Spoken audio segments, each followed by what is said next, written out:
Bonsoir, bonsoir à tous, bonsoir à toutes. C'est un grand plaisir de vous accueillir pour cette soirée spéciale qui vous est à nouveau proposée par Écrire le sport. Écrire le sport, parce que sport et littérature, vous le savez maintenant, font bon ménage. Et puis réserve, vous allez le voir ce soir, de très belles surprises. Alors, aux manettes de sport, d'Écrire le sport, qui se trouve aux manettes d'Écrire le sport? Je vous le rappelle, vous le savez maintenant, ils sont connus, mais enfin, bon, j'aime bien les citer. On a Guillaume Condette, qui est bibliothécaire. On a Frédéric Gay, co-auteur de Malherbe 1913, l'encyclopédie sur le stade Malherbe. Boris Helleux, ici présent, qui est maître de conférence à l'université de Caen et puis responsable du master de management du sport. On a Julien Le Gall, qui est ingénieur d'études et puis ici à la bibliothèque. Et enfin, il ne peut pas être parmi nous ce soir, mais vous le connaissez également, Ludovic Lestrelin, qui est maître de conférence ici à l'université de Caen et puis qui est responsable du master 1 management du sport. Je suis pour ma part Yoann Coulepis et puis j'ai le plaisir de bosser avec cette fine équipe et d'animer leurs événements. Et un événement, eh bien, c'en est un ce soir, vous le savez, parce que nous recevons l'éditeur qui se cache derrière ce succès de librairie un peu inattendu finalement, on en reparlera, malgré les pronostics de certains. Ce grand succès de librairie, le livre choc, les révélations des coulisses du monde du foot. Dans ce bouquin que vous avez peut-être tous déjà lu, Je suis le footballeur masqué. Cet éditeur, lui, n'est pas masqué, vous le connaissez, vous l'avez reconnu, il est fidèle à Écrire le sport, il est fidèle à Caen, il est fidèle à la Normandie. Eh bien, c'est Bertrand Pirel. On va le flatter. Alors avant de débuter, j'ai le plaisir de laisser la parole à Julien Le Gall, qui va nous faire le lancement officiel de cette conférence. Et puis je sais que Bertrand, toi tu voulais qu'il nous fasse un petit discours, parce que ça a du poids et on veut l'entendre. Donc Julien, nous voulons t'entendre. Je suis là pour le discours de Julien. Donc bonjour à toutes et à tous, bienvenue à la bibliothèque Sciences Taps, même si je pense que pour certains ça devient une habitude de venir ici, et tant mieux.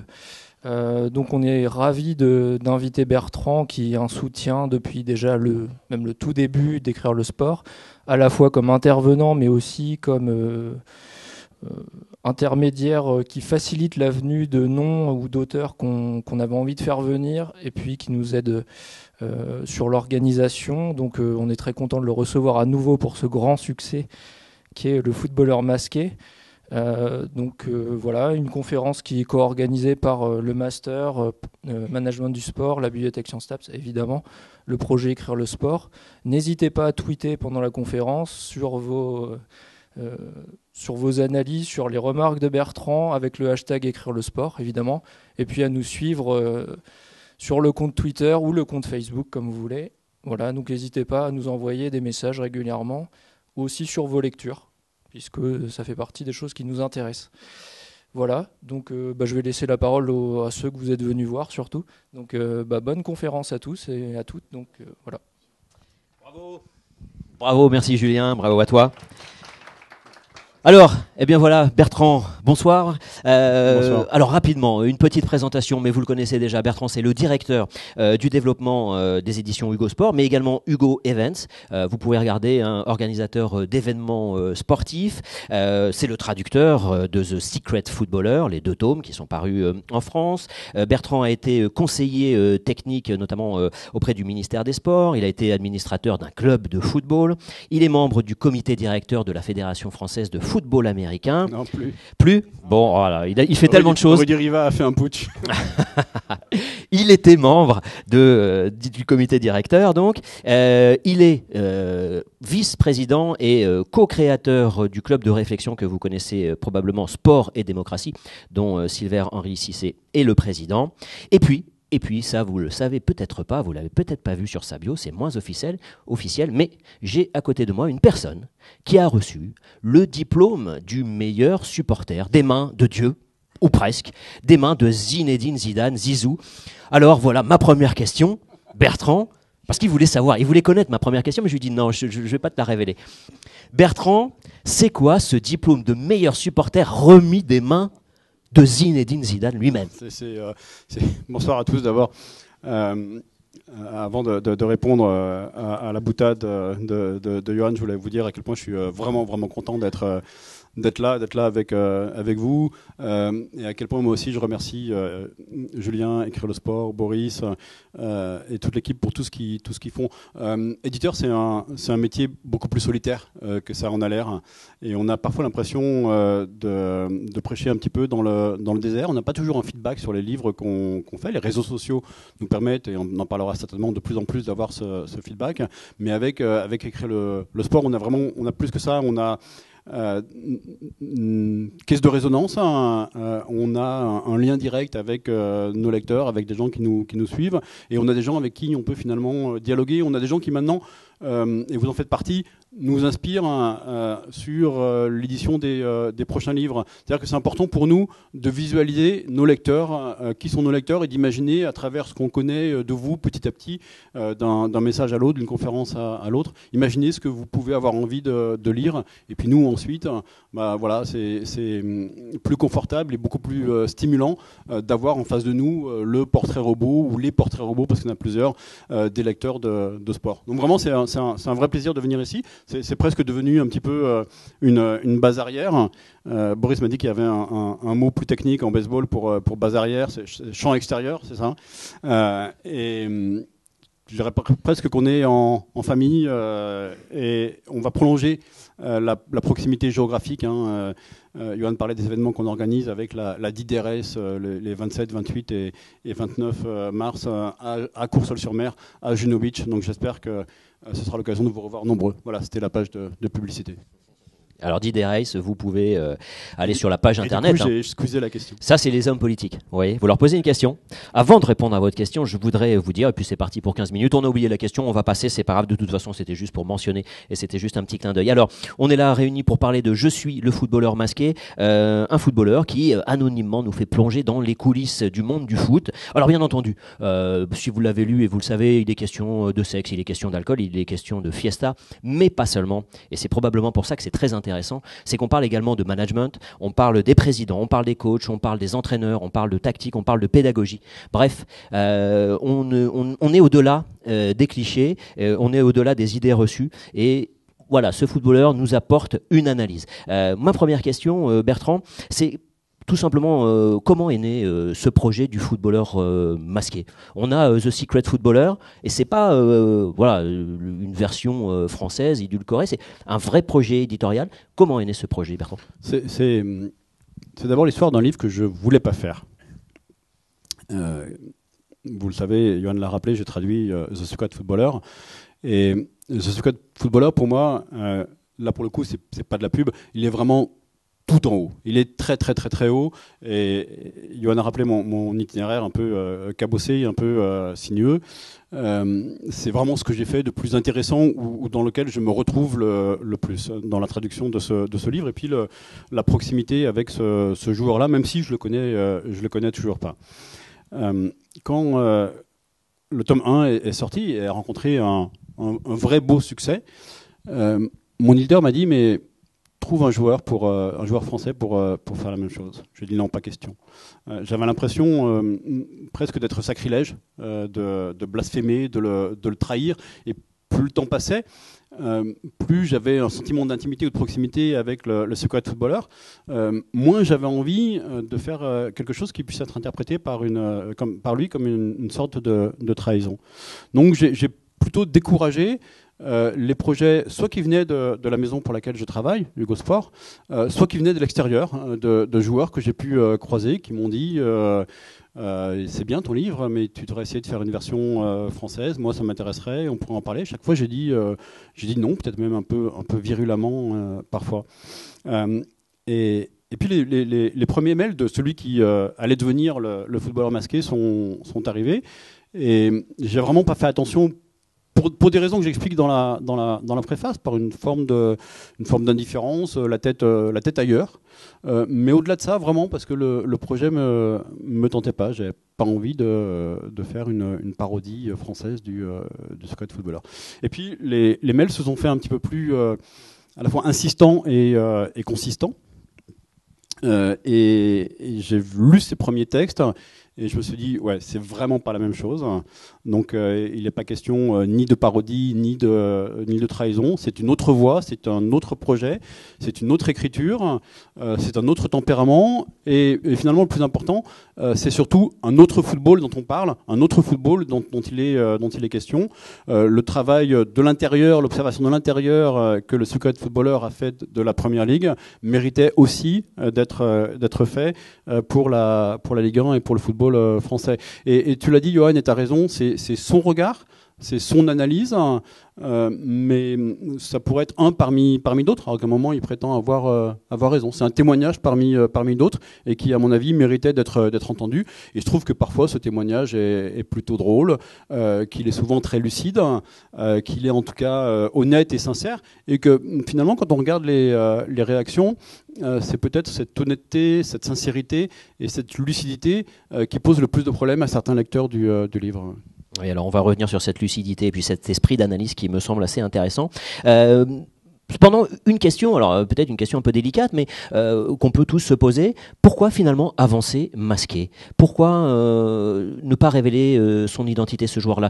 C'était peur des menaces, peur des représailles, ou au contraire, c'était pour pouvoir dire plus de choses, pour pouvoir aller plus loin, pour pouvoir proposer une analyse plus fine ? Il y a un petit peu des deux, et une troisième raison qui à mon avis, la principale le concernant, c'est la volonté de jouer. C'est le jeu qui lui a plu, et le fait de savoir qu'on allait effectivement se poser des questions sur son identité, que beaucoup de pistes allaient être explorées, proposées, supposées, parfois assénées. Hein, on y reviendra sûrement, assénées parfois de façon extrêmement péremptoire. Et ça le fait vraiment rire. Donc ce qui l'a motivé, c'est d'abord le jeu, lancer des pistes, des fausses pistes, proposer des pièges et voir que beaucoup de gens tombaient dedans. La tête la première. Après, effectivement, pas la peur des représailles, parce que je pense pas qu'il ait peur, mais en revanche la volonté d'aller plus loin.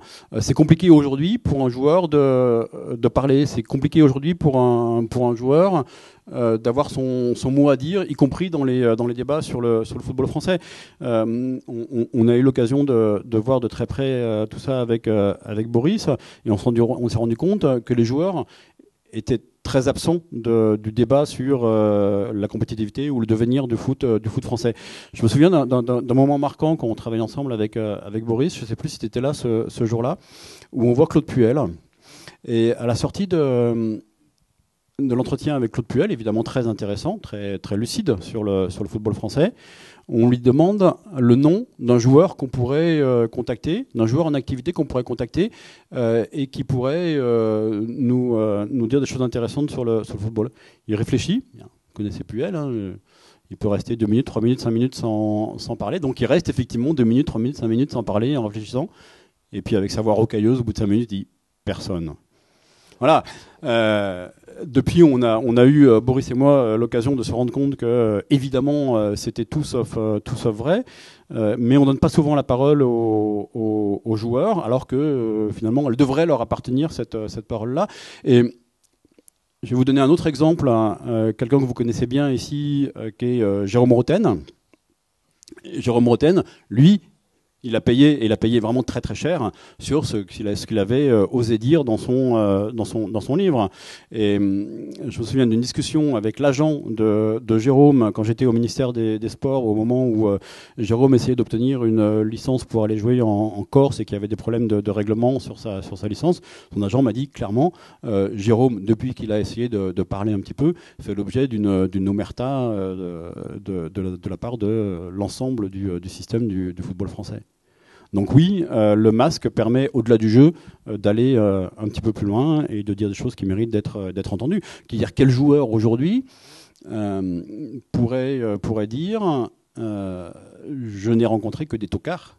J'ai joué dans 5 clubs, tous les dirigeants que j'ai rencontrés sont des tocards.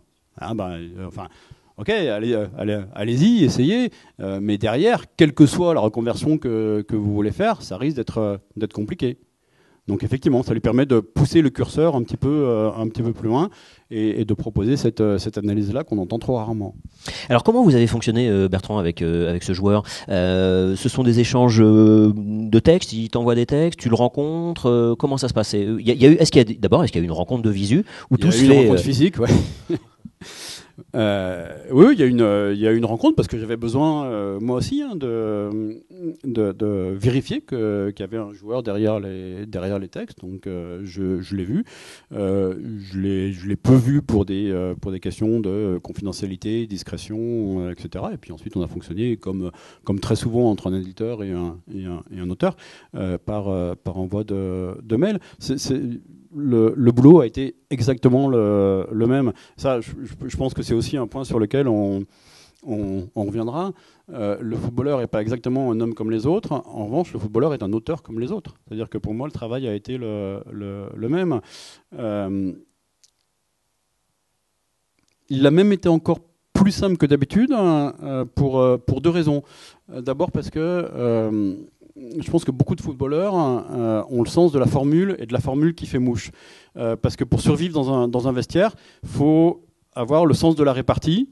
Il faut supporter le chambrage, il faut être capable de contre-attaquer. Et je pense que ça développe vraiment ce sens de la formule dont fait preuve le footballeur masqué dans son livre. Et du coup, tout son discours, pour ceux qui ont lu le livre, je crois qu'il y a une chose qu'on ne peut pas lui enlever, c'est qu'on l'entend lui, on entend sa voix, et cette voix, on a vraiment l'impression qu'il a travaillé en parlant de son métier. Ouais, effectivement, c'est un style très oral, hein. C'est une discussion. On a l'impression d'être dans une discussion. Ouais, le mec raconte. Du coup, ça donne une grande simplicité de lecture aussi, et une grande accessibilité à ce livre. Et cette accessibilité-là, elle est vraiment importante pour nous, pour moi. Je retrouve le type de commentaires que j'avais eu au moment du Squad Footballeur. J'ai des messages, voilà. C'est la première fois que je vais acheter un livre en dehors de mes manuels scolaires obligatoires prescrits. C'est la première fois que je vais dans une librairie m'acheter un livre dont j'ai vraiment envie. Et franchement, pour un éditeur, il n'y a rien de plus génial. Après, pour revenir sur le travail, les textes du footballeur masqué, moi, du coup, j'avais plus qu'à me glisser dans son oralité, dans sa langue, dans son texte. Et j'ai fait ce qu'on fait quand on est éditeur et quand on a un bon texte en face de soi, du virgulisme, hein, enlever une virgule ici, en rajouter une ailleurs. Du point-virgulisme peut-être. Non, je crois qu'il y a très très peu de points-virgules dans son texte. Hein. Je suis plutôt fan du point-virgule, hein, mais il me semble qu'il n'y en a qu'un ou deux dans l'ensemble du texte. Je le sais parce que voilà, le métier d'éditeur, ça a l'air glamour comme ça, mais c'est juste traquer tous les points-virgules dans un texte et être bien sûr qu'on a un espace insécable avant le point-virgule pour qu'il n'y ait pas de retour, de saut de ligne ou de retour à la ligne malencontreux. C'est beaucoup ça notre métier. Donc réécriture finalement, très peu de réécriture, ce que tu dis dans la marge finalement. La réécriture, elle a surtout été juridique. Et là, il a fallu que je me fasse violence parce que in extremis, je me suis quand même dit qu'on risquait d'avoir certains problèmes avec la justice, avec des gens dont le footballeur masqué parle. J'ai fait relire le manuscrit à notre avocate, une avocate spécialisée en propriété littéraire. Et là, clairement, j'ai cru qu'on n'allait pas sortir le livre. Je me dis, bon, voilà, alors page 1, t'enlèves ça et ça. Page 2, ainsi de suite, jusqu'à la page 208 ou 224, je ne sais plus. Bon, on a transigé. J'ai essayé de garder le plus possible. Il y a des coupes qui sont vraiment très très sympas et que je regrette d'avoir enlevé, mais je vous rassure, il reste quand même pas mal d'anecdotes croustillantes dans le livre. Non, on avait 3 chefs d'accusation, j'ai retrouvé le 3e, Adrien, qui nous pendait au nez, hein, la diffamation, l'injure publique et l'atteinte à la vie privée. Il y avait un petit panel des 3 assez bien répartis. Donc on a lissé certains passages et au-delà, alors ça c'est une chose à laquelle je tenais et je pense lui aussi, au-delà des possibles conséquences juridiques, l'objectif c'était de trouver la nuance, trouver la frontière entre le fait de chambrer et le fait de blesser. La frontière, elle est ténue, hein, c'est compliqué, mais il n'y a pas de méchanceté. Il n'y a jamais de méchanceté dans son livre. Ouais, il chambre. Et d'ailleurs, le juge de paix, le seul juge de paix sur ces questions-là, ce sont les joueurs eux-mêmes, les joueurs dont il est question dans le livre. Et je crois que tous, y compris Mathieu Valbuena, ont compris que c'était du chambrage et qu'il y a même une certaine tendresse dans son regard sur les joueurs qu'il a pu croiser, qu'il a affrontés ou avec lesquels il a joué. Voilà, ça c'est vraiment un point important. Pas de méchanceté, et il s'agit évidemment surtout pas de cracher dans la soupe. Il parle de son boulot. Il parle plus de son boulot que de sa passion, c'est un fait. Mais parce que pour lui, c'est d'abord un boulot avant d'être une passion. Nous, c'est notre passion. Lui, c'est son boulot. Donc, c'est la nuance, elle est importante parce que il faut pas confondre le regard qu'on peut avoir sur le football et le regard que lui peut avoir sur le football. Lui, c'est son boulot. Donc, il en parle. Il parle de sa vie comme quelqu'un parle de son boulot, donc avec une certaine distance. Et cette distance, elle est vraiment intéressante. On parle de l'accueil, on parle du succès. Là, tu en es à un tirage de 50 000. J'en suis même à 6 ou 7 tirages. Tu rentres dans les listes officielles des meilleures ventes. L'Express, Le Point, le Nouvel Observateur. Alors, pour qu'on comprenne bien, 50 000, parce que bon, 50 000, voilà, c'est un nom, mais ça représente quoi dans l'édition des livres de sport? Un tirage moyen, c'est combien habituellement? Je vais prendre des exemples des livres qui sont là, qu'on a fait dernièrement. Michel Platini, on sera entre 15 000 et 20 000 exemplaires. Et c'est une très très bonne vente. Dieu Football Club, sur un sujet complexe, et malgré le soutien qu'ont apporté au livre certains de nos camarades dans la salle. Du Football Club, c'est autour de 3000 exemplaires. 3000 exemplaires dans l'édition de livres de sport, c'est déjà vraiment un succès.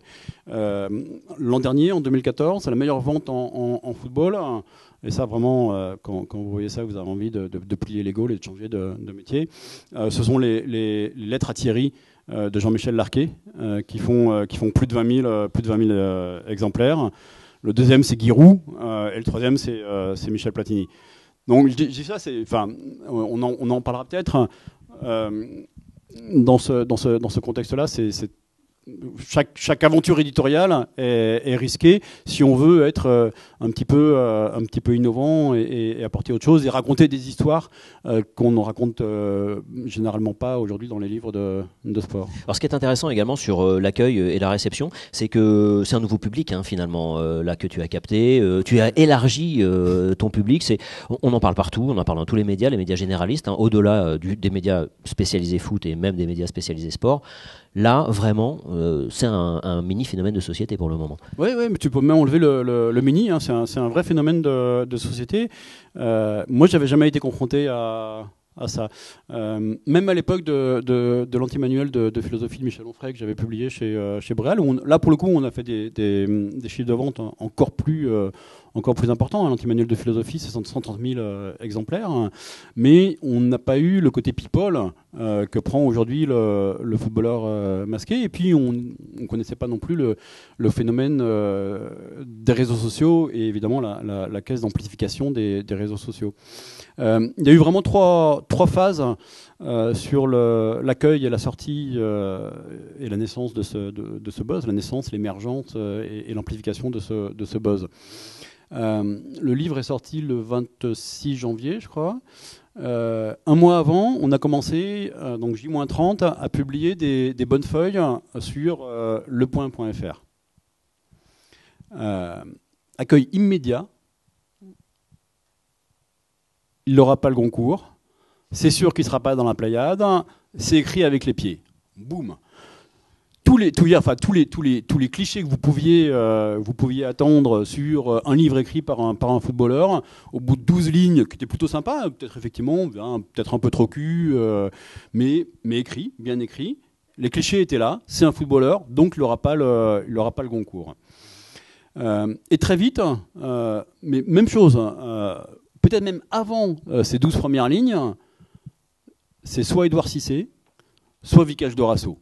Parce que s'il y a deux joueurs au crépuscule de leur carrière ou jeunes retraités qui correspondent un peu au portrait robot. C'était avant l'émission de Felipe sur J+1. Deux joueurs qui correspondent à ce portrait robot-là. C'est Vikash Dorasso et Edouard Cissé. Et il ne peut pas y en avoir d'autres. Donc, deux usual suspects qui arrivent très vite avant même que les gens aient lu le livre. Donc de J-30 à J, on est sur un buzz sportif. C'est aussi le moment où la Fédé me demande le livre, où la Ligue me demande le livre, où l'UCPF me demande le livre, où à peu près tous les gens que je connais dans le foot me demandent le livre, en gros pour savoir à quelle sauce il va être mangé et si c'est vraiment une révolution, s'ils ont du souci à se faire, etc. C'était assez marrant. J'ai retrouvé plein d'amis perdus de vue qui me donnaient plus signe de vie, mais là qui se sont souvenus de mon numéro de téléphone parce qu'il fallait absolument qu'ils aient le livre avant sa sortie. Jour J, le phénomène devient très vite un phénomène beaucoup plus général et rapidement un phénomène de société. Le matin même de la sortie, Europe 1 et France Inter font l'ouverture du journal de 8 heures sur le livre, sur le footballeur masqué. Un truc jamais vu. Europe 1 ou France Inter, un livre de foot le matin à 8 heures, ça n'existe pas. La veille, 20 minutes fait un papier sur l'édition print et sur leur site sur le livre. Donc 20 minutes, c'est le quotidien français qui a la plus forte circulation. L'article sur le site, sur 20minutes.fr, fait 100 000 visiteurs uniques et est le papier le plus vu de la journée. Donc là, on passe au deuxième niveau de buzz. On est vraiment dans le grand public, dans les médias généralistes. Et J+7, alors là, on est dans le people. Donc à J+7, on n'est plus seulement dans les médias généralistes. À J+7, on est dans Voici, on est dans Gala, on est dans People, et on est la consécration avant Radio Phoenix, c'était Détective, le nouveau Détective. L'appel de une, un joueur balance tout, et la double page, fric, foot, pute. Voilà. Magnifique résumé du contenu de ce livre. Évidemment, les questions de management des clubs, les questions de négociation d'un contrat, ce qui tourne par rond dans le football français, c'était moins évident dans l'article. Hein, voilà. Mais alors si, mon préféré, c'est quand même un journal belge, la Libre Belgique ou quelque chose comme ça, qui met comme accroche « Il a fait l'amour à de très nombreuses femmes sans le moindre effort ». Le sans le moindre effort est absolument magnifique. Voilà. Donc tout ça pour dire que chacun y a trouvé évidemment ce qu'il voulait y trouver, et c'est vraiment un livre qui ne nous appartient plus, et c'est tant mieux, et c'est un livre qui appartient à ses lecteurs. Chacun en fait la lecture qu'il veut, de même que la question qui est le footballeur masqué ne nous appartient plus, on n'en est plus l'arbitre, la question appartient à ceux qui ont envie de jouer. Parce que là tu découvres effectivement quelque chose de nouveau pour toi dans ton travail d'éditeur, c'est le phénomène des haters. Ouais, qui vraiment trolls, là... J'aurais dû les intégrer dans ma chronologie. Ils arrivent eux aussi à J+7 avec le Buzz People. Donc on a des haters, on a des gens qui harcèlent Écrire le Sport, qui me harcèlent évidemment parce qu'on se prête à une mascarade, une supercherie, une escroquerie, etc. Alors l'argument principal des haters, ils sont ennemis, faut pas non plus exagérer. C'est que le footballeur ne serait pas un footballeur, mais un journaliste. Ça me fait rire parce que le premier journaliste ciblé ou qui s'est voulu cibler, c'est Pierre Ménès. Et Pierre Ménès, out of nowhere, alors qu'on lui a rien demandé, balance un tweet pour mettre fin aux rumeurs. Je ne suis pas l'auteur du footballeur masqué. Et évidemment, il a pris très cher. Tous les mecs lui ont répondu, mais Pierre, D'après ce qu'on a compris du footballeur masqué, il a du succès avec les filles, donc tu vois, c'est... Pierre, personne pensait à toi. Retourne jouer, Pierre. Et puis donc on a eu deux vrais buzz, hein, enfin deux suspects en tête de liste. Edouard Cissé, qui a démenti avec beaucoup de violence, et Daniel Riolo. Daniel Riolo, c'est vrai que l'impression est peut-être d'autant plus justifiée qu'il est directeur de collection dans la maison. Il est directeur de collection chez nous, Daniel. Il est l'auteur chez Hugo Sport de Racaille Football Club notamment. Et il nous accompagne sur beaucoup de livres en tant que directeur de collection. Donc, il joue un rôle d'éditeur. Il accompagne des auteurs. Et c'est vraiment lui qui a initié dans la maison, chez Hugo, avant même que j'arrive, cette gamme d'essais ou de documents d'analyse sur le foot, Racaille. C'est Daniel aussi qui a fait venir Nicolas Villas dans la maison pour Dieu Football Club. Donc Racaille, Dieu Football Club, le Secret Footballeur, le footballeur masqué, hein, c'est un ensemble à peu près cohérent. Donc c'est vrai que Daniel, il figurait comme directeur de collection sur certains de nos fichiers, sur cette collection essais et documents. Et son nom s'est aussi retrouvé, et vous avez peut-être vu, hein, sur Twitter, son nom s'est du coup retrouvé sur certains sites, hein, comme auteur du livre, ou même sur des étiquettes ou des tickets caisse. Nous, c'est une modification qu'on avait faite il y a longtemps dans notre système informatique, hein, mais c'est beaucoup plus difficile de s'infiltrer dans le système informatique de la FNAC ou de Cultura pour modifier leurs données. Daniel a évidemment démenti, lui aussi, il a rien à voir avec le footballeur masqué.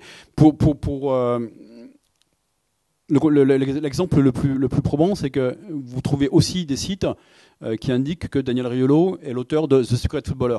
Sauf que personne n'a imaginé une seconde que Daniel Riolo était auteur du Secret Footballer. Je pense que, d'une part, Daniel Riolo est assez grand pour signer ce qu'il a envie d'écrire. Rien ne lui fait peur.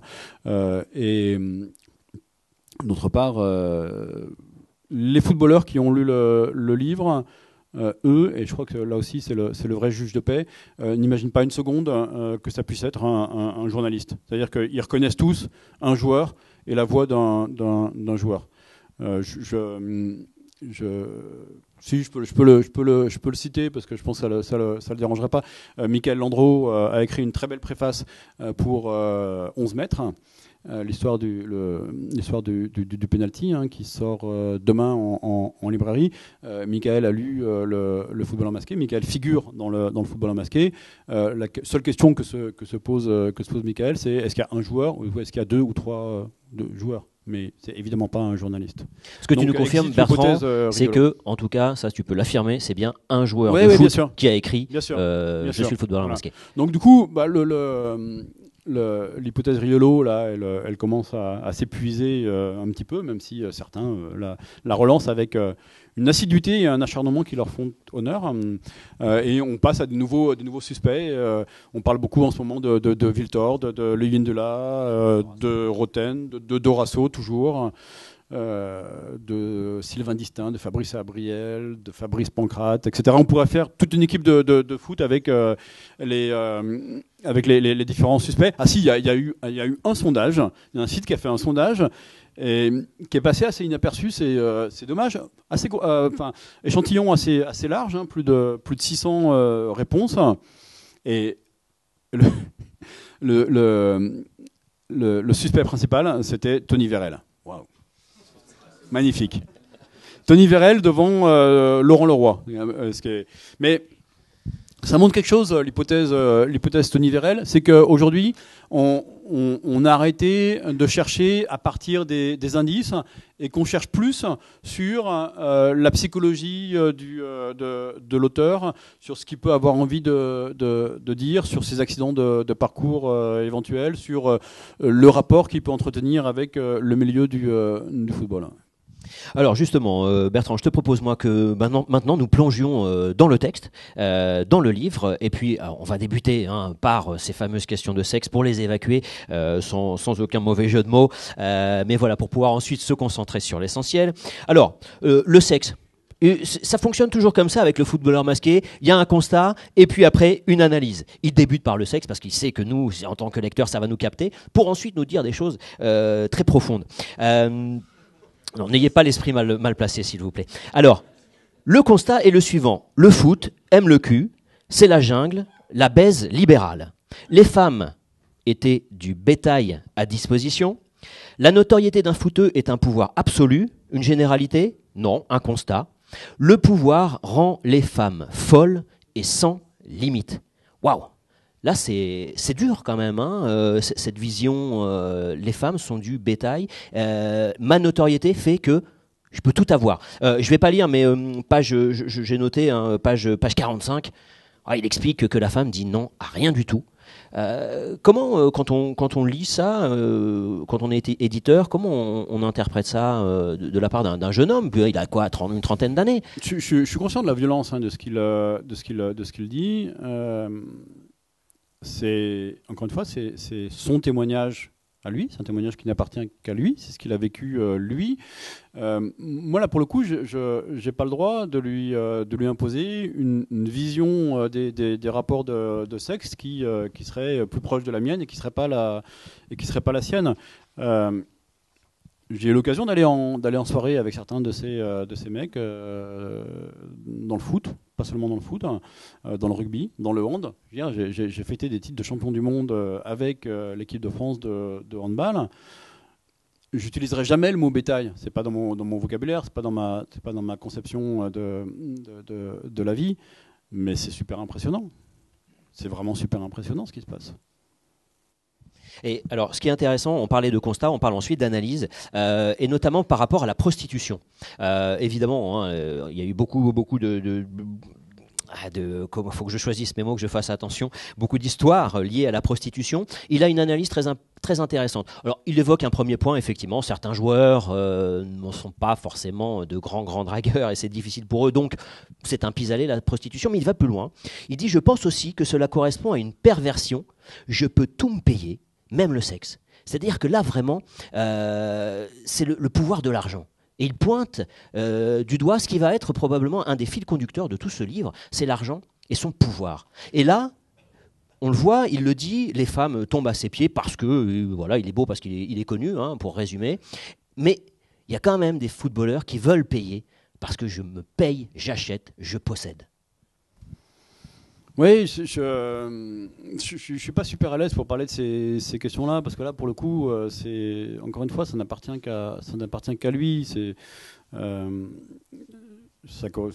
J'ai pas de théorie du football à opposer à ça. Non, c'est juste sur l'idée que à chaque fois, c'est l'analyse.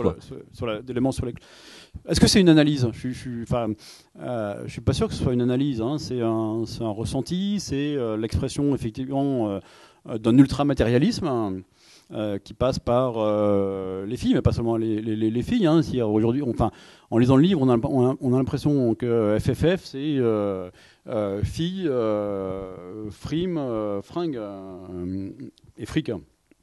Il y a même quatre. Donc ça, c'est effectivement omniprésent.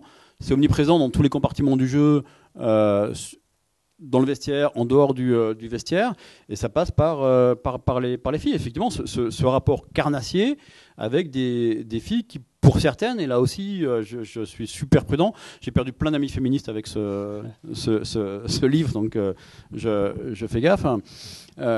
Oui, il y a aussi des filles qui sont là pour ça, qui n'attendent que ça existe, il le dit, et le fait de pouvoir payer, je dirais que ça simplifie les choses, mais ça c'est vraiment je peux pas à ce point rentrer dans sa tête pour dire ce qui se passe à ce moment-là, pourquoi il fait ça. C'est évidemment pas des questions que je me sentais capable de lui poser, ni même que j'avais envie de lui poser. Voilà, la proximité entre un auteur, un éditeur et un éditeur, elle a des limites. Ça, c'est la partie du livre qui n'appartient qu'à lui. Alors justement, après, bon, ça y est, on en a parlé, voilà, c'est fait. Il passe ensuite à la question des femmes de footballeurs. Et là, c'est intéressant parce qu'il y a différents degrés. Il parle d'abord d'une hiérarchie. Il y a les femmes qui passent avant les copines, et puis il y a les femmes des grands joueurs qui passent avant les femmes des autres joueurs. Alors, quel est le rôle des femmes? Lui, il le dit, hein, les jalousies entre joueurs sont alimentées par les nanas. Est-ce que ces femmes, parce que peut-être tu vas parler du bouquin aussi que tu vas sortir, quel est le rôle des femmes auprès des joueurs? Est-ce qu'il est, les WAGs, hein, est-ce qu'il est aussi important que ça? Là aussi, il n'y a pas de vérité. Il y a autant de vérité qu'il y a de couples, footballeurs WAG, footballeurs femmes de footballeurs, footballeurs girlfriend occasionnelle de footballeurs. Mais on sait qu'il y a des femmes qui sont extrêmement importantes dans la carrière de leur mari. Je ne sais pas si vous avez vu récemment le reportage sur la femme de Thiago Silva. On comprenait à quel point elle jouait un rôle essentiel dans la carrière de son mari. Et elles sont très nombreuses, ces femmes-là. Bah, la femme de Thiago Silva, elle a accepté d'être interrogée ce soir-là. Je trouvais ça digne et courageux de sa part. Je dirais que les femmes qui sont dans ce rôle-là, dans ce périmètre-là, en général, on les voit moins que les WAG qu'on voit parfois dans les tribunes et qui peuvent être effectivement un peu plus flamboyante, un peu plus volage pour certaines, c'est-à-dire, enfin, femme de footballeur, c'est vrai que, ou compagne de footballeur, pour certaines, c'est comme pour lui, parfois ça s'assimile à un boulot, et un boulot fait de multiples CDD. On sort au mois de mai, The Secret WAG, où c'est une WAG qui nous raconte sa vie de WAG, les interactions entre WAG dans les tribunes, les jalousies, les rivalités, les inimitiés, etc., etc. Mais voilà, là aussi, c'est comme pour la libido du footballeur masqué et son rapport avec les femmes. On peut pas généraliser. Et je me souviens d'Adriana Carambeu, rayonnante parmi les femmes de footballeurs ou les compagnes de footballeurs à l'Euro 2000. Et je pense qu'Adriana, à ce moment-là, par son charisme, par ce qu'elle représentait, elle a apporté beaucoup, non seulement à son mari, mais à toute l'équipe de France. Ouais, c'est une belle conclusion sur cette partie. Non, il a rien sous-entendu, quoi, tout de suite. Non, mais vraiment rien. C'est-à-dire, elle était là, elle rayonnait. Et c'était quelque chose d'avoir Adriana Carambeu, vraiment. Alors, on peut pas parler du foot sans parler d'argent, évidemment. Il est clair, page 14 d'entrée. Comment ignorer que le foot pro rime avec blé? Mais ce qui est intéressant, voilà, il a cette capacité à prendre de la hauteur, à avoir un regard critique sur lui-même, hein, parce que il tacle bien sûr, mais il a aussi un regard critique sur lui-même. Et puis il dit: l'argent m'a rendu beau, ma peau noire a blanchi, et très tôt, je me suis dit que argent était égal à statut. Ça, il l'a bien compris, il le dit bien, et en fait, on a quelqu'un, quand tu échanges avec lui, tu as quand même quelqu'un de très lucide sur le monde du foot. Oui, on parlait tout à l'heure de matérialisme, on parlait d'ultra-individualisme, on peut parler aussi de carriérisme ou de compétition. Ce qui est frappant, c'est que c'est vraiment le règne de la compétition à tous les étages. Il y a évidemment la compétition pour être sur le terrain, pour être dans le 11 de départ, la compétition dans le vestiaire, en termes de fringues, on en a parlé, en termes de voitures, en termes de filles, effectivement, ça en fait partie, et la compétition sur le contrat, sur le montant du salaire, sur les à-côtés nombreux qui peuvent accompagner le contrat et le seul strict salaire. Donc effectivement, compétition, rivalité, une grosse part de bluff pour essayer de savoir ce qu'a l'autre qu'on pourrait éventuellement obtenir, qu'on n'a pas, le rôle des agents dans tout ça. Ça revient beaucoup et ça revient clairement plus que ce qui se passe sur le terrain. Et pas forcément. Il y a, là, pour le coup, de sa part, je pense qu'il y a une forme de message inconscient. Il n'a pas spécialement voulu parler davantage de contrat ou de compétition que de sport. C'est juste que c'est ce qui lui paraît dicter son quotidien encore plus que le sport stricto sensu. Là, j'ai l'impression, on parle de money time, hein, on parle de l'argent, on parle des négociations. J'ai l'impression que là, il révèle quand même des choses qu'on ne connaissait pas, puisque on se focalise souvent dans les transferts sur le salaire, etc. Lui, il nous dit, oui, le salaire, c'est intéressant, mais c'est ce qu'il y a derrière qui est encore plus intéressant. Les contrats, alors là, il y a des milliers de clauses. Ça, c'est Dacour qui lui a donné le petit tuyau. Il y a des milliers de clauses. On peut tout demander. Des voitures, des billets d'avion, la scolarité de ses enfants qu'elle soit payée, le loyer, son loyer qui soit payé. Enfin, voilà, on entend rarement ce discours-là. Je suis content qu'on en parle et c'est vrai que j'aurais préféré que la lecture du livre se focalise sur ces aspects-là. Plutôt que sur les aspects plus Q. Qui sont que quelques pages au début, ouais, finalement. Non, mais effectivement, et puis après, qu'on fait le buzz, qui ont bien servi le buzz aussi. Mais après, le débat, pour moi, il doit porter là-dessus. On connaît la situation à la fois économique et sportive de nos clubs.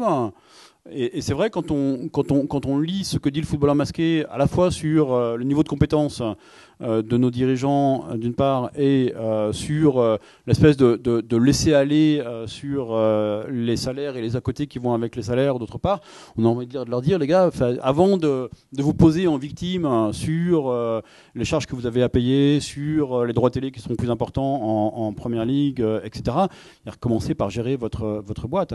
Ce que dit le footballeur masqué, c'est ça, c'est que ce sont des boîtes qui sont pas bien gérées et il prend comme exemple le modèle vertueux par exemple du Bayern où les 4 plus gros salaires sont tous logés à la même enseigne. Je ne sais pas si vous avez vu circuler et c'était peut-être encore plus éloquent que ce que dit le footballeur masqué parce que là on a vu clairement les clauses et le contrat. Vous avez vu circuler le contrat de Claude Puel à Lyon suite à son appel au prud'homme. Bah, tout ça figurait noir sur blanc. C'est-à-dire que le mec, ça fait 2 fois que je parle de Puel, mais j'aime beaucoup Claude Puel, donc il n'y a pas de volonté de le stigmatiser. Et là, pour le coup, moi, je suis lyonnais, comme certains le savent, et j'aime donc beaucoup l'OL aussi. Donc, il ne s'agit pas non plus de stigmatiser l'OL, mais pour moi, il y a une vraie faute de gestion. C'est-à-dire que le gars, je crois qu'il est à 3 millions d'euros à l'OL, avec éventuellement de l'évolutif. En cas de victoire en Ligue des Champions, en cas de titre, en cas de victoire en Coupe de France, etc.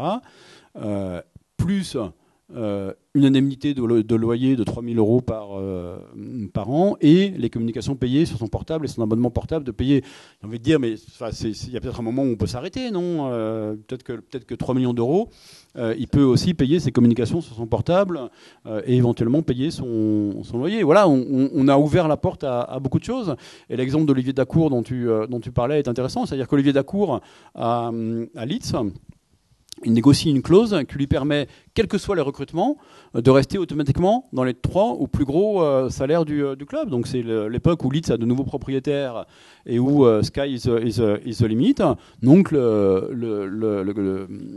le salaire de Dacour, quelles que soient ses performances sur le terrain, et évidemment, quelle que soit la situation financière de Leeds qui allait à volo, vous voyez son salaire augmenter dans des proportions très importantes à chaque mercato. Voilà, les clubs sont collectivement en Europe dans une situation de crise financière.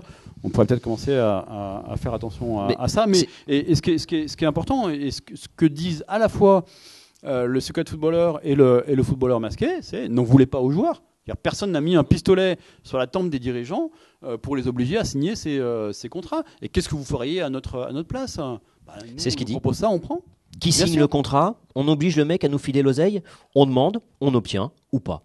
En aucun cas le mec est un escroc, ça c'est des foutaises de journalistes.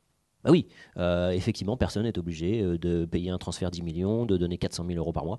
Voilà, ils estiment que, il explique bien que c'est tout un board qui va signer ce contrat-là, qui va choisir. C'est pas seulement une personne comme ça, c'est le board qui valide avec les éléments comptables. Alors, il parle aussi d'autres points qui me plaisent parce qu'il parle des entraîneurs français. Ça, on l'a peu retenu finalement dans tout ce battage médiatique qui était le moins intéressant, qui tournait autour du cul. Mais il parle des entraîneurs, alors qui sont des entraîneurs de piètre qualité, et il dit pourquoi ils sont de piètre qualité. Il ne s'agit pas juste de balancer nos entraîneurs sont mauvais. Il analyse pourquoi. Parce que ils sont pas pédagogues. Ils savent pas expliquer à leurs joueurs quoi faire, comment le faire et pourquoi le faire. 2, il y a aucun management. Ils sont incapables de gérer un groupe. Et puis 3, il n'y a pas de tactique. Leurs tactiques sont dépassées. Leur obsession, c'est plus de ne pas prendre de but que d'aller marquer. Voilà, c'est ça. Pour eux, un grand entraîneur, c'est un entraîneur qui prend pas de but, voilà, et qui donc n'est pas offensif, donc ne joue pas, donc quelque part nous ennuie, nous, un peu en tant que spectateurs. Et il pose cette question, un immense entraîneur français, c'est pour quand ? Ouais, le seul qui tire un petit peu son épingle du jeu. Hein. Non, comme dans les entraîneurs, c'est Didier Deschamps. Oui, dans les entraîneurs. Mais effectivement, il fait ce constat-là. Il dit, on a quand même. Alors, je ne serais pas aussi sévère que tu l'es dans ta lecture du portrait qu'il fait des différents entraîneurs qu'il a pu côtoyer ou dont on lui a parlé. Il y a une nuance et j'insiste. Hein. Certains sont des bons meneurs d'hommes. Certains sont de bons pédagogues, certains savent accompagner leur groupe et faire grandir leur groupe ensemble sur la durée. Certains sont de très bons tacticiens, mais il n'a pas trouvé en France l'entraîneur qui soit à la fois un très bon manager et un très bon tacticien. Donc effectivement, pour lui, il n'y a pas de très grand entraîneur français. Alors, ce bouquin, tu étais aux éditions Bréal, donc édition pédagogique, anti-manuel de philosophie de Onfray. Moi, je trouve que c'est un bouquin très pédagogique et que devraient lire tous les entraîneurs, que devraient lire les présidents de club. Alors, sur les entraîneurs, il dit des choses très simples sur le look, puisque l'entraîneur et l'image du club, représente le club. Il dit l'entraîneur est celui qui passe le plus à la télé, donc il contribue à façonner l'image de son club. Et il reproche aux entraîneurs d'être un peu comme ça, de se laisser aller, alors survêtement, costard mal taillé, et il note qu'à l'étranger, bon, si on prend Mourinho par exemple, il dit ouais, on a l'impression qu'il va se faire shooter là par GQ, quoi. Parce que voilà, c'est important, ils ont aussi compris ça. Ça se joue sur le terrain, mais ça se joue aussi dans les médias, et puis on représente son club, on représente l'identité, l'ADN c'est important pour lui, l'ADN d'un club. Il donne des conseils qui sont, somme toute, des conseils de bon sens, qui semblent être des conseils de bon sens. Ouais, effectivement, il y a beaucoup de bon sens. C'est intéressant ce que tu dis. Tous les entraîneurs devraient lire ce livre. J'aime bien l'idée. Et en fait, c'est ce qu'on va faire avec 11 mètres dont je parlais tout à l'heure.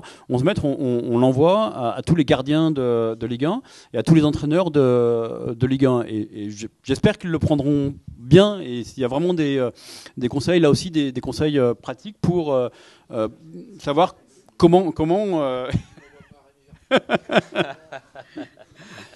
surtout des choses très simples pendant une séance de tir au but, comment augmenter ses chances de réussite avec des statistiques passionnantes et des histoires passionnantes. Mais donc 11 mètres, je pense et j'espère qu'ils vont bien le prendre. Mais je sais que si je leur envoie le footballeur masqué, je vais me leur prendre dans la tronche parce qu'ils n'accepteront pas. Aucun entraîneur aujourd'hui n'est capable d'accepter une critique ou un conseil émanant d'un joueur. Donc ça, c'est peine perdue. Il dit des choses qui sont quand même très, très simples. Il parle d'exemplarité. Il dit comment être crédible après et dire aux joueurs ne mettez pas vos casquettes. Évidemment, grosso modo, t'es sapé comme t'es sapé, tu viens pas me faire de commentaires à moi, quoi. Mais ça paraît effectivement être du bon sens. Et moi, quand je l'ai lu, je me suis dit, mais moi, si j'étais entraîneur ou si j'étais président de club, on va en parler après, c'est une bible, quoi. Je prends des notes et puis le lendemain sur le terrain, je transforme mon attitude. Alors on va changer. On va envoyer le livre. Je crois. Mais c'est toi qui signes le petit mot avec et en mail ton numéro de téléphone, ton mon email, mail, pas de problème. Et comme ça, c'est toi qui te les prendras en retour. Mais c'est effectivement ça. Ça devrait aussi pouvoir ouvrir un débat sur ces questions-là, sur ces aspects-là. Encore une fois, il n'y a pas de méchanceté. Hein. Le principal reproche qu'il fait à certains entraîneurs, à Paul Le Guen, à Guy Lacombe, c'est d'avoir à un moment ou un autre perdu le contact avec leur groupe et laisser d'expliquer pourquoi ils ont perdu le contact avec leur groupe. Il y a quand même des passages dans les passages que j'ai édulcorés, il y avait des passages sur Vaïd Halilhodžić où il prenait vraiment très très très cher. D'ailleurs, là, on doit être dans un vocabulaire sur Vaïd aujourd'hui qui doit être autoritaire, despote, etc. Le vocabulaire employé était beaucoup beaucoup plus agressif. Vraiment, enfin, c'était. Voilà, Vaïd n'a pas laissé visiblement une très bonne image aux joueurs qu'il a côtoyés ou aux amis des joueurs qu'il a côtoyés. Alors, extrêmement dur avec Vaïd. On peut l'envoyer. Alors, on va l'envoyer aux entraîneurs avec mon nom, mais on va aussi l'envoyer au président de club parce que tu le citais. J'ai fait 5 clubs en L1, je n'ai croisé que des tocards. Bon, bah voilà, comme ça, c'est pas compliqué. Hein, et il leur donne, il explique pourquoi, parce qu'il va au-delà. Hein, c'est pas seulement ce constat-là. Il va au-delà. Il dit bon, d'abord, avant d'arriver, ils ne savaient pas si le ballon était rond ou carré ou ovale, bref. Ils se comportent en fans, donc ils arrivent dans les vestiaires, ils sont tout fous, c'est à peine s'ils vont demander un autographe aux joueurs dont ils sont présidents de club. Et puis, ils sont trop présents, c'est-à-dire qu'ils squeezent la hiérarchie. Et là, on a une vision du management, on a une vision d'une entreprise. C'est-à-dire que le patron, c'est le patron, il n'est pas tous les jours dans l'atelier en train de dire taper sur l'épaule du gars, ça va mon gars, t'as pas trop de difficultés, tout se passe bien. Voilà. Là, il a une vision du management telle qu'elle devrait être, et aussi il parle de respect. On respecte son manager et le manager doit respecter son président parce que beaucoup de joueurs finalement en jouent et squeeze les managers, les directeurs techniques pour aller se plaindre directement au président, et le président, comme il est fan, il dit oui à tout. Voilà, on peut pas gérer un club, on peut pas gérer une entreprise si la hiérarchie est floue, et dans la plupart des clubs les présidents se laissent imposer finalement une hiérarchie extrêmement floue où les joueurs sont habitués à squeezer les intermédiaires. Moi, ce que j'aime bien dans cette partie sur les présidents, c'est que ce qu'il dit est effectivement très simple et plein de bon sens. Il dresse un portrait, malheureusement, je pense assez proche de la réalité de nos présidents, dont il commence par dire qu'ils ressemblent à rien. On les voit plutôt habillés comme des vendeurs de tapis avec des concessionnaires auto, ou des concessionnaires auto avec le vieux portable à la ceinture, avec des costumes mal coupés. Enfin, c'est pas exactement Maldini. Et j'ai vraiment une image qui me revient en tête, mais avec beaucoup de tendresse pour le président en question. Un club qui n'est pas qui n'est même plus en Ligue 1, qui a fait un beau parcours en Ligue des Champions, en tout cas un parcours mémorable en Ligue des Champions il y a quelques années, et que j'ai eu la chance d'accompagner pendant plusieurs matchs, avec un président qui était vraiment un mec mais adorable, qui était effectivement plus vendeur de voitures, et c'était son métier, que président de club. Voilà, à l'époque, j'étais au ministère. La première fois que le mec m'appelle, il me dit « Salut ma poule ». C'est gentil, mais ça désarçonne un petit peu. Je trouve que moi, ça me dérange pas, au contraire, je trouve ça plutôt sympa. Mais je me dis que parfois, dans certains rapports professionnels, ça peut lui nuire, et donc nuire à son club. Et ce gars-là, je l'ai vu face à Florentino Pérez, et c'était cruel, c'était vraiment cruel pour lui. Voilà, ça s'est terminé comme on pouvait s'y attendre, c'est-à-dire qu'il a demandé un maillot à Florentino Pérez. C'est compliqué de demander un maillot au président du club adverse juste avant un match de Ligue des Champions. Alors, il donne des conseils. Quand je dis que c'est vraiment un manuel de pédagogie, il donne des conseils. Et puis, il prend l'exemple, il s'appuie sur l'exemple de Domenech. Et puis, la fameuse grève. Bon, Domenech avait tout lâché. Et il dit... voilà ce qu'aurait dû dire Domenech. Voilà comment il aurait dû réagir. Alors après, on est d'accord, on n'est pas d'accord avec lui, mais en tout cas, il fait une proposition. Écoutez les gars, vous ne savez pas quoi faire, on va avoir un plan. Ça va être ça. Bon, il explique ce qu'est le plan. Faites ça d'abord.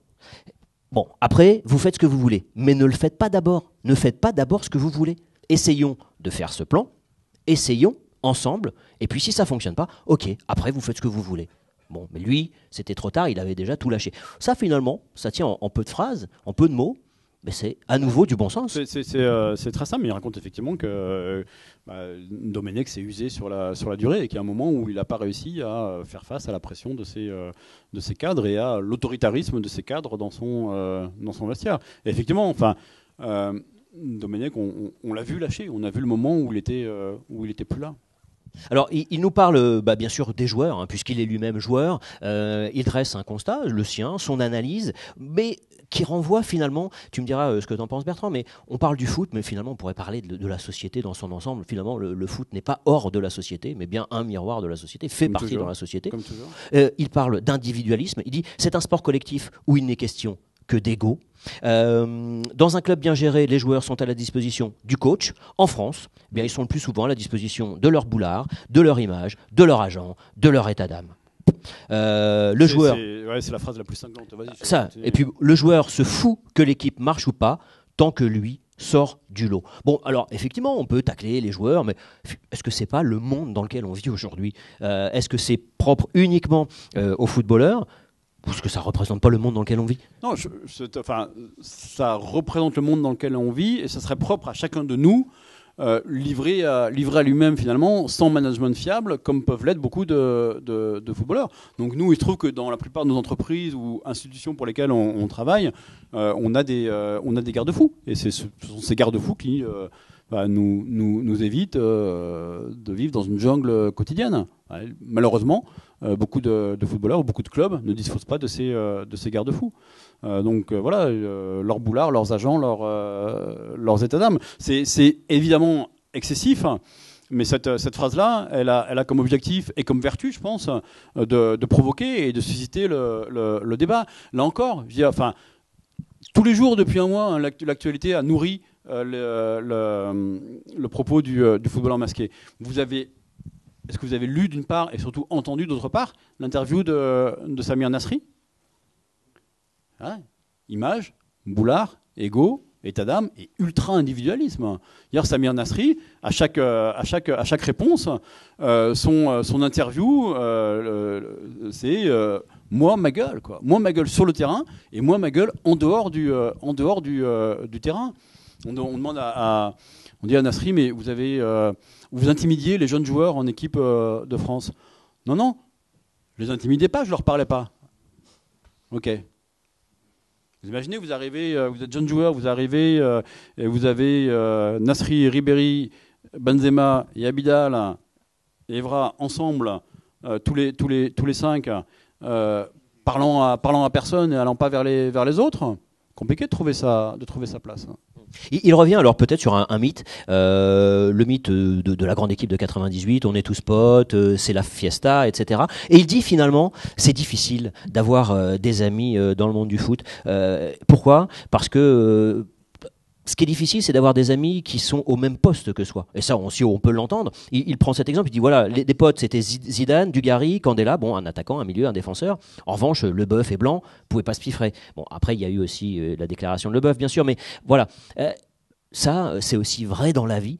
Si on est avec son meilleur ami et qu'on prétend à un poste, bon, quelque part, s'il l'a, on va être un peu dégoûté. Bravo. Non, mais moi, juste un témoignage que m'a été livré par Vincent Lindon. Vincent Lindon, vous connaissez cet acteur, qui est vraiment un mec de bande, un mec de potes, qui a vraiment des potes. Il m'a dit cette chose-là, il m'a dit exactement la même chose que ce footballeur masqué. Il m'a dit, moi, si je suis sur un film et que c'est Richard Berry qui a le rôle, ça va me faire chier. Clairement, c'est un super pote, mais ça va m'ennuyer, pour le dire clairement, poliment. Et là, c'est la même chose, c'est ce qu'il dit. Et finalement, moi, ce qui m'intéresse dans ce propos-là, c'est que il a la lucidité sur le monde du foot, et puis il a aussi une certaine lucidité, et c'est ça qui est étonnant. Et c'est peut-être pour ça que des personnes qui ont un peu des œillères et qui ont des idées caricaturales sur les joueurs ne pensent pas que ce soit un joueur.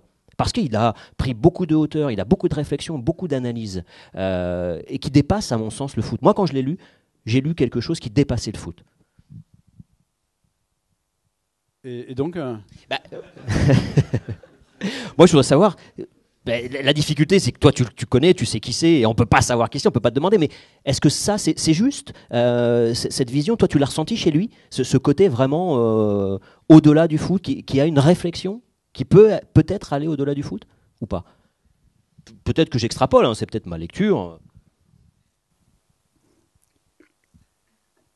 Je trouve que, tu vois, même le simple fait de, excuse-moi, je sais que c'est pas du tout ton état d'esprit, mais le simple fait de poser cette question-là, il me paraît très stigmatisant. Enfin, ouais. Évidemment qu'il a un regard qui dépasse le foot. Non, mais alors, évidemment, ce qui est intéressant, c'est ce qu'il dit dans ce bouquin, le zéro neurone, le footballeur zéro neurone, c'est n'importe quoi. Moi, ce qui m'intéresse, c'est ça, c'est d'aller au-delà de cette caricature. Les journalistes que tu évoquais, c'est écrit avec des pieds, c'est nul, qu'ils l'avaient même pas lu, notamment. C'est pas ça qui les a peut-être surpris. C'est que il y a une certaine forme de profondeur dans le propos. Je pense que j'espère vraiment que quiconque a côtoyé des footballeurs n'est pas surpris par la qualité de la réflexion.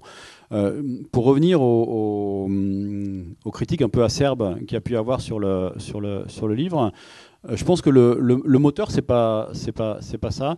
Je pense que le moteur c'est le sentiment qu'on les privait tout d'un coup de quelque chose. Pas du tout que on les privait d'un conte de fées sur le football idéal, un conte de Noël un peu mièvre, etc. Pas du tout qu'on essayait de leur montrer que tout ne tourne pas rond au royaume du football. Mais en fait, on a des gens qui se nourrissaient de cette relation de proximité un petit peu possessive qu'ils peuvent avoir avec le monde du football. On a des gens qui connaissaient certaines des anecdotes qui sont racontées dans le livre. Et ces gens-là, finalement, en rendant ces anecdotes publiques et en laissant parler un joueur, on les prive du lien privilégié qu'ils ont avec les histoires qui se racontent et les joueurs. C'est-à-dire qu'en gros, on les prive de l'occasion de briller en société en racontant des histoires de vestiaire. Et je pense que ce qui a beaucoup énervé, c'est ça. C'est-à-dire que les histoires que toi, journaliste, tu connaissais, celle des deux footballeurs, de l'histoire, l'enfant adultérin d'une femme de footballeur, etc. Ces histoires, elles circulent. Et tout d'un coup, voilà, des mecs brilleront un petit peu moins en société parce que quand ils raconteront ces histoires, on leur dira que c'est dans le footballeur masqué. Mais Bertrand, pour aller un petit peu plus loin et puis poursuivre dans cette veine-là, tu parlais de Felipe Saad qui nous fait le plaisir d'être avec nous ce soir. Si on regarde le docu qui est passé sur Canal+, malgré tout, comment on fait pour sortir de cette vision? Parce qu'ils ont appuyé Felipe Saad, lit. Voilà, pour eux, c'était incroyable qu'un joueur lise. Felipe, je te laisse la parole, mais Felipe Saad le dit très bien dans ce docu.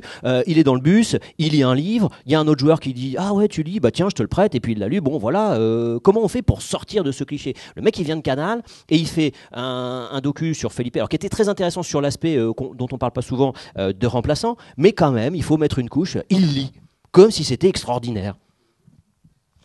Prends tes notes. Ouais. On l'avait répété celle-là.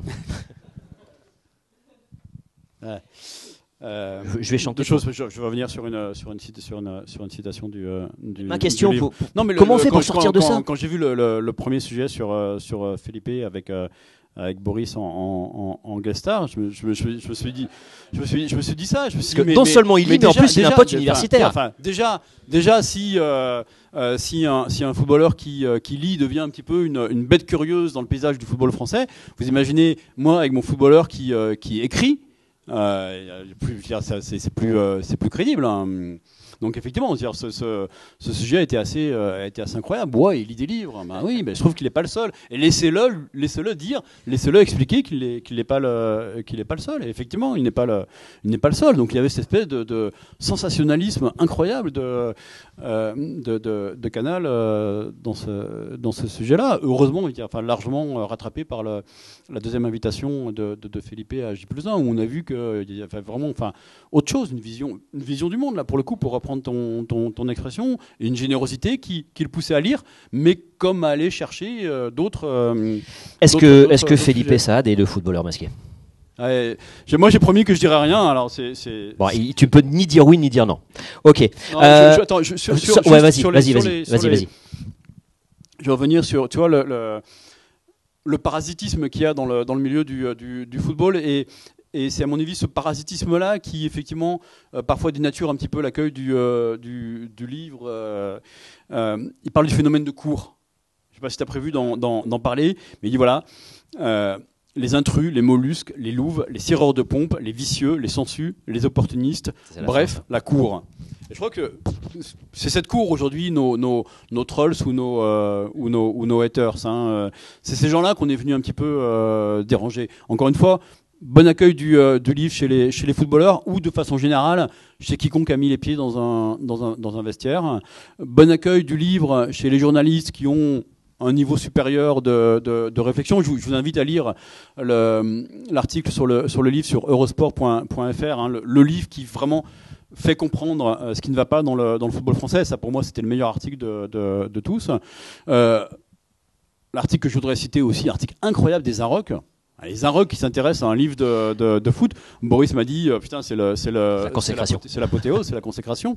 Mais alors l'article, je dois dire que dans l'article des Arocs, ils ont vu des choses que moi j'ai toujours pas vues dans le livre, une sociologie de l'intérieur, etc. Mais ils parlent aussi justement de ce sentiment de violence et surtout, ils soulignent le fait que enfin, un joueur parle. Enfin, un joueur s'exprime. Donc, il y a aussi ce niveau de réflexion-là que tu cherchais, qu'on trouve pas toujours. Il existe dans certains articles. Alors, en parlant des Inrocks, je crois que la réponse, parce qu'il tweet, hein, le footballeur masqué, sa réponse est extraordinaire. Il dit en substance, il parle tellement bien de mon livre que ça me donne envie de l'acheter, quoi. Ouais, mon livre dans les Inrocks, on dirait un livre de sociologie. Je crois que je vais retourner l'acheter puis me le dédicacer. C'est excellent. Alors. Allez, je vais te picoter un petit peu quand même parce que j'ai lu évidemment le footballeur masqué. J'ai lu quelques-unes de ses interviews. Je vais résumer. C'est bien sûr c'est un raccourci, mais drogue jamais vu, racisme jamais vu, pot de vin jamais vu, dopage jamais vu. Là, on touche pas un peu peut-être une limite. C'est le genre idéal, quoi. Hein. Je dirais pas ça. Je dirais pas ça du tout même. Non. J'ai été surpris de ces réponses sur le racisme et sur l'homophobie. Homosexualité également, j'ai oublié, pas vu. Ouais. Homophobie. Je suis très surpris, mais en fait, après, c'est sa réponse. Hein. Moi, je ne vais certainement pas intervenir sur ces réponses. Sur le dopage, il dit dans le livre, j'ai pas vu de dopage organisé. En revanche, j'ai vu des transformations physiques surprenantes. Là, j'ai enlevé les noms aussi, mais il citait des joueurs qu'il a vus changer très très vite. Et voilà, une fois de plus, sans stigmatiser personne, quand dans certains vestiaires, on voit des joueurs, notamment qui sont passés par l'Angleterre. Il y a 10 ans, c'était probablement par l'Italie. Maintenant, quand on voit des mecs, y compris jeunes, qui sont passés par l'Angleterre, leurs muscles, leurs muscles n'ont pas les mêmes que les miens, mais ça c'est un peu une évidence, mais ils sont pas dessinés pareil, quoi. Il y a un truc différent, il y a vraiment un truc différent. Donc il dit, voilà, il veut pas, encore une fois, il veut pas du tout donner de leçons.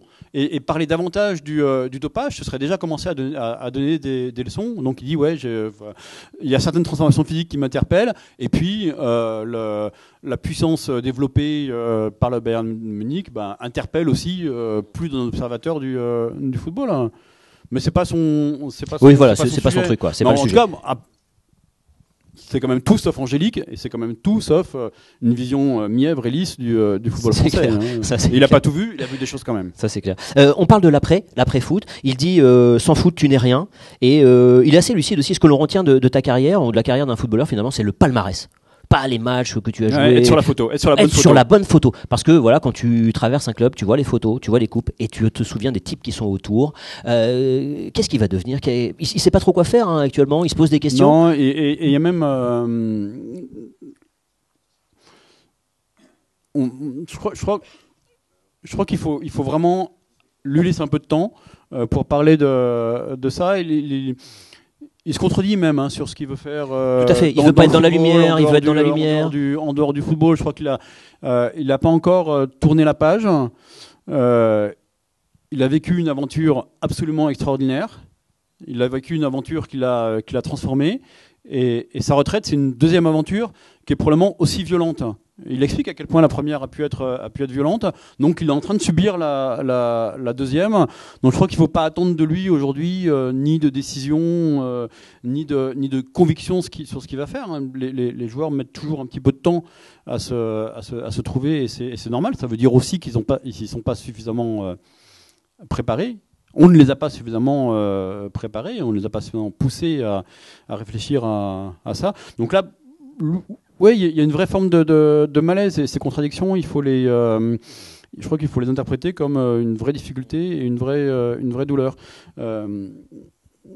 Le premier choc de sa vie, c'est le jour où il est devenu footballeur et où les bimbos ont remplacé les boudins, pour revenir sur ton sujet de prédilection, et où il est entré dans ce qui finalement ressemble le plus à une vie de rockstar. Et la fin des rockstars, elle est toujours triste. Je ne sais pas si c'est pas votre génération, mais je ne sais pas si vous connaissez le chanteur de Daniel Balavoine. Je me présente, je m'appelle Henri, je voudrais bien réussir ma vie, etc. Que les filles soient nues, qu'elles se jettent sur moi, etc. La fin du chanteur, elle est très triste. Donc lui, il a peur de cette fin-là. Le footballeur masqué, c'est l'équivalent pour le foot de ce que le chanteur de Daniel Balavoine est pour les rockstars. La fin, elle est souvent triste. Il appréhende la tristesse de cette fin. Du coup, on se pose cette question, y aura-t-il un tome 2 ? Toi, tu pousses, toi ? Ouais, je milite évidemment. Alors lui, il est goguenard. Moi, il me dit tu voulais pas du tome 1, maintenant tu te mets à genoux pour avoir un tome 2. Autant dire que dans la négo, là, pour le coup, face en plus à un pro de la négo, comme tout le monde le sait maintenant. Attention aux clauses, là. J'ai pas forcément la partie gagnée d'avance. En revanche, on va attendre un peu, lui comme nous. Encore une fois, j'ai dit tout mon amour pour le Secret Footballer. Je pense que le tome 2 du Secret Footballer est sorti peut-être un peu tôt pour lui. Il l'a écrit un peu rapidement. Je voudrais pas qu'on commette la même erreur avec le footballeur masqué. Mais en tout cas, il en a sous la semelle. Il y a des sujets qu'il n'a pas abordés. Il y a des clubs dont il n'a pas parlé. Et même la réception de ce livre-là, et ce qu'il entend sur son livre, ce qui finalement, ce que les portraits qu'on fait de lui, même à travers le masque, lui renvoient, ça nourrira le moment venu un deuxième livre. Et puis, comme le Secret Footballer parle de sa reconversion dans le deuxième livre, peut-être que ce sera le moment aussi d'aborder le sujet avec, là, pour le coup, un peu plus de maturité et de réflexion. Il y a une phrase que j'aime bien d'un écrivain polonais qui s'appelle Witold Gombrowicz, que je vous conseille, qui dit « Un écrivain est prisonnier de la gueule qu'on lui a faite ». Et vous imaginez, si c'est vrai pour un écrivain, ce que ça peut être pour un footballeur. En gros, un écrivain, tout le monde se moque des allées et venues et de la vie privée et de ce que fait au quotidien un écrivain. Mais un footballeur, il est scruté en permanence. Il est scruté sur le terrain, il est scruté hors du terrain. Et Gombrowicz dit, du coup, en fonction de cette gueule-là, on ne peut pas tout faire et on ne peut pas tout écrire. Et c'est la même chose, mais probablement au centuple pour un footballeur. C'est-à-dire qu'on est vraiment prisonnier de l'image que les médias nous ont faite, et on est obligé de vivre avec cette image-là comme un fardeau. Je crois que c'est aussi une des raisons qui l'ont poussé à choisir le masque ou le pseudonyme, c'est pour pouvoir vivre sans le poids de cette image-là. J'aimerais faire le lien avec la précédente conférence et puis le précédent invité. Tu étais là, tu te souviens, Vincent Duluc pour le 5e Beatles, qui nous parlait de George Best. George Best, à un moment donné, dans son livre, écrit « Je suis un jeune homme célèbre que les femmes poursuivent et que la tristesse rattrape ».